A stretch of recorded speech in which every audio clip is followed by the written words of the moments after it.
ప్రభునామంన అందరికీ శుభములు వందనమన్నట్లండి. ఈరోజు మన జీవితంలో మనకు ఎదురయ్యే ఎన్నో సమస్యల గురించి దేవుని వాక్యం మనకి ఏమని బోధిస్తుందో అన్నది మనం చిన్న విషయంగా ధ్యానం చేసుకుందామండి. 78వ కీర్తన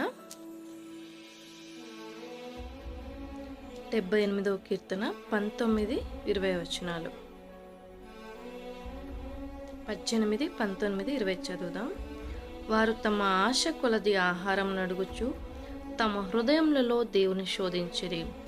ఈ అరణ్యములో దేవుడు భోజనం సిద్ధపరచగలడా అనుచు వారు దేవునికి విరోధముగా మాటలాడిరి. ఆయన బండను కొట్టగా నీరు ఉబ్బుకెను, నీళ్లు కాలవలై పారెను. ఆయన ఆహారము ఇయ్యగలడా? ఆయన తన ప్రజలకు మాంసం సిద్ధపరచగలడా అని వారు చెప్పుకొనిరి. యెహోవా ఈ మాట విని కోపగించెను. ఏమనంట? ఆయన మనకు చేయగలడా, ఇది జరుగుతుందా అని మనం అనుకునేది ఆయన కోపించదగ్గ మాట ఉన్నదంట. మరి నాకు అసాధ్యమైనది ఏదైనా కలదా అని అన్నారు కదండి ఆయన. మరి మన జీవితంలో మనం ఎదుర్కొనే ఎన్నో సమస్యలు, శోధనలకు మనం అనుకుంటూ ఉంటాము, ఈ క్యాన్సర్కి మందు లేదు, నా బిడ్డలకు వచ్చిన, నా జీవితానికి వచ్చిన వ్యాధికి మందు లేదు, కానీ నేను తిరుగులేదు, కానీ నేను బ్రతకను, నేను చచ్చిపోతాను, లేదు నా కుటుంబానికి కీడొస్తుంది, నాకు ఉద్యోగం రాదు, అసలు అది నాకు రావడం సాధ్యము కాదు, అది నా వలన కాదు, అది నా జీవితంలో అవ్వని పని. ఇలాంటి మాటలు మనం అనడం వల్ల యెహోవాకు కోపము తెప్పించే వారంగా ఉన్నామంట. ఆయనకు అసాధ్యమైనది ఏదైనా కలదా అని నువ్వు ఆయనను నమ్మితే, ఆయనను మనం విశ్వసిస్తే, మరి ఇది జరగదు అని మనం అనుకుంటామా? మరి మనం అలా అనుకోవడం వల్ల మనం ఏం చేస్తున్న వారం అవుతాము? ఆయన్ని మనకు తెలియకుండానే మనం ఆయన్ని అవమానపరుస్తున్నాము.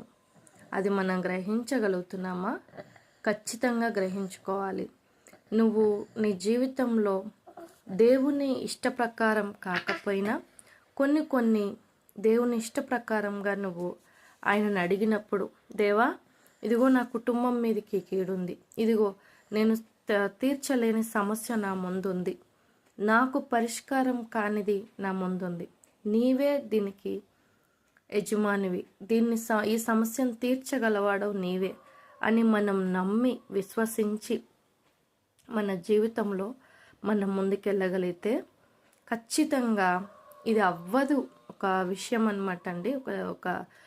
ఒక సంఘటన గురించి, నేను నా భర్త ఒక విషయమై అనుకుంటూ ఉంటుండగా నా భర్త అన్నారు, ఇది జరగదు, ఇది అవ్వదు, ఇది కాదు, నువ్వు ఎందుకు ప్రయత్నం చేస్తున్నావు అని నన్ను ఒక పిచ్చిదానిలాగా ఆయన చూసి, ఇంతవరకంటే ఈ కొంచెం అంటే జరిగింది, ఇది జరగదు అని నా భర్తే నన్ను అన్నారనమాట. అన్నప్పుడు, లేదు ఈ కార్యం ప్రభు చేయమని చెప్తున్నారు, దీనికి పని పూనుకొనమని ఆయన చెప్తున్నారు, నేను ఆయన మాట వింటాను, ఆయనే కార్యం సఫలం చేస్తారు అని చెప్పి ఎంతో మానసిక ఆందోళన, అసలు ఏం జరుగుతుంది, నాకు మోయలేని భారం ఇది, నేను ఎలాగున దీన్ని ముందుకు తీసుకెళ్ళాలి అని చెప్పి నేను ఎంతో భారం ఉన్నప్పటికీ ప్రభు చెప్పారు కనుక నేను కాదనకుండా చేస్తాను అని నేను ముందుకు వెళ్ళినప్పుడు, ఆయన ఆ రోజు నుంచి ఈ రోజు వరకు కూడా అరణ్యములో ఇశ్రాయేలుని ఎలా పోషిస్తూ వచ్చారో నా కుటుంబాన్ని కూడా అలాగునే ప్రతి సమయంలో కూడా ఆయన లేదు అన్న మాట లేకుండా అలాగునే నా భారం అంతటిని, నాకు సమృద్ధిని, క్షేమాన్ని అని దయచేశారు. అలాగే మన జీవితంలో మనం కొన్ని విషయాల్లో ఇది జరగదు, ఇది అవ్వదు అని మనం అనుకుంటూ ఉంటాము, కానీ అలా అనుకోవద్దు. అలా అనుకోవడం వల్ల మనము ప్రభువును అవమానపరిచిన వారం అవుతాం. ఏదైనప్పటికీ ప్రభువుకు సాధ్యమైనది, అసాధ్యమైనది ఏదీ లేదు. ఆయనకు సమస్తము సాధ్యమే. ఆయన మనకు చెయ్యాలి అని ఎంచుకుంటే ఆయన ఖచ్చితంగా జరిగిస్తారు. నువ్వు కేవలం ప్రార్థన చేసేటప్పుడు తండ్రి, ఇది నేను ఆశపడుతున్నాను, నీ చిత్తమైతే దాన్ని జరిగించు, నీ చిత్తము కాని ఎడ్ల నా దగ్గర నుంచి ఆ ఆలోచననే కానీ ఆ ప్రవర్తననే కానీ తీసివేయి అని మనం ప్రార్థన చేసుకోగలగాలి. అది ఎలాగా? పైకి మాట మాట మాత్రం కాదు, నేను ఇష్టపడుతున్నాను, నాకు కావాలి, నేను వదులుకోలేను, కానీ నువ్వు జరిగించు అని అలా అడగడం కాదు. నీకు ఇష్టం లేనిది నాకొద్దు, నీకు ఏది ఇష్టమో నాకు అదే కావాలని హృదయపూర్వకంగా అలాగున ప్రార్థన చేస్తే అది ఇంకా దేవునికి ఇష్టమైన అర్పణ. అలాగున ప్రతి పనిలోనూ, ప్రతి ఆలోచనలో, ప్రతి ప్రవర్తనలో దేవునికి ఇష్టమైన కుమార్తెలుగా, దేవునికి ఇష్టమైన కుమారునిగా మనం జీవిద్దామా? అటువంటి ఆశా కోరిక మీలో ఉందా? ఖచ్చితంగా అలాంటి ఆశా కోరిక కలిగి ఉండండి. ఎందుకంటే ఈ భూమి మీద భర్త, భార్య, బిడ్డలు, ఇంకా వగైరా వగైరా ఎవ్వరూ మనకు శాశ్వతం కాదు. మనకు ఈ లోకంలోనూ పరలోకంలోనూ మనకి నిత్య రాజ్యంలాగా మనకి మరణమే లేని జీవితము తండ్రి.